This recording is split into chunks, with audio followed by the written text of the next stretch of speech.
राधे राधे मित्रों। तो आज हम जानने वाले हैं राजा बलि और विष्णु भगवान वामन अवतार की कहानी। स्वागत है आप सबका मेरे चैनल पर।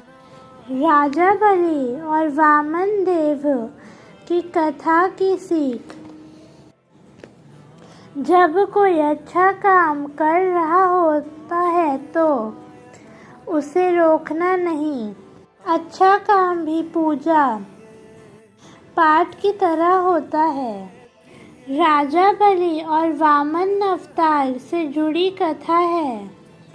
वामन देव भगवान विष्णु के अवतार हैं।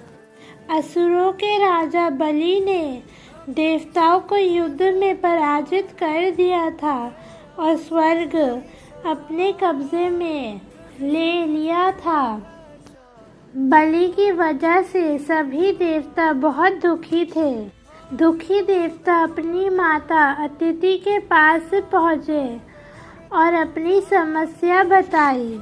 इसके बाद अदिति ने अपने पति कश्यप ऋषि के कहने पर एक व्रत किया, जिसके शुभ फल से भगवान विष्णु ने वामन देव के रूप में जन्म लिया।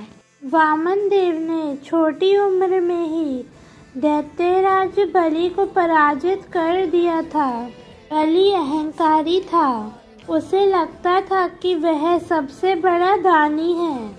विष्णु जी वामन देव के रूप में उसके पास पहुँचे और 3 पग धरती मांगी। अहंकार बलि ने सोचा कि यह तो छोटी सा काम है, मेरे तो पूरी धरती पर अधिकार है। मैं इसे 3 पग भूमि दान कर देता हूँ। बलि वामन देव को 3 पग भूमि दान देने के लिए संकल्प कर रहे थे। उसी समय शुक्राचार्य ने उसे रोकने की कोशिश की। दरअसल शुक्राचार्य जान गए थे कि वामन के रूप में स्वयं भगवान विष्णु है। शुक्राचार्य ने बलि को समझाया कि यह छोटा बच्चा नहीं है, यह स्वयं विष्णु है। मैं तुम्हें ठगने आए हैं, इन्हें दान मत दो। यह बात सुनकर बलि बोले कि अगर ये भगवान है और मेरे द्वार पर दान मांगने आए तो भी मैं इन्हें मना नहीं कर सकता हूँ।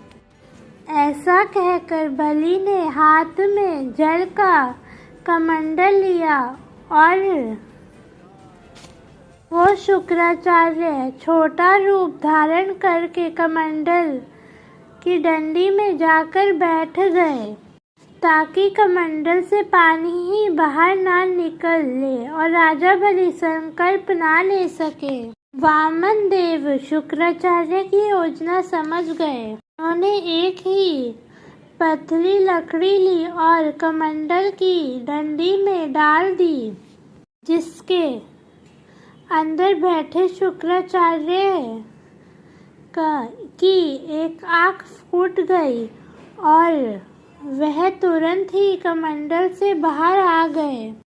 इसके बाद राजा बलि ने वामन देव को 3 पग भूमि दान का संकल्प ले लिया।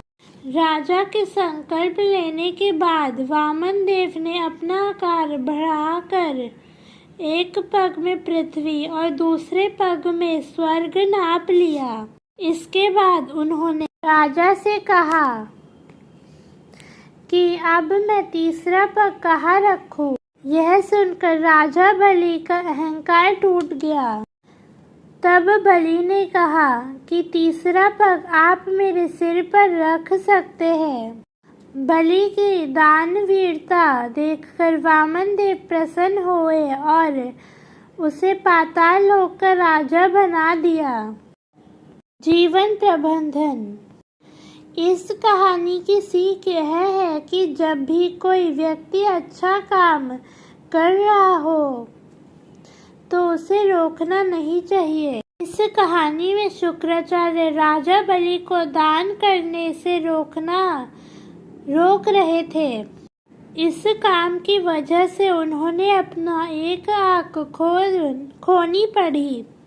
जब हम किसी को अच्छा काम करने से रोकते हैं तो हमारी परेशानियां बढ़ती है। अच्छा काम करना भी पूजा पाठ करने की तरह ही है।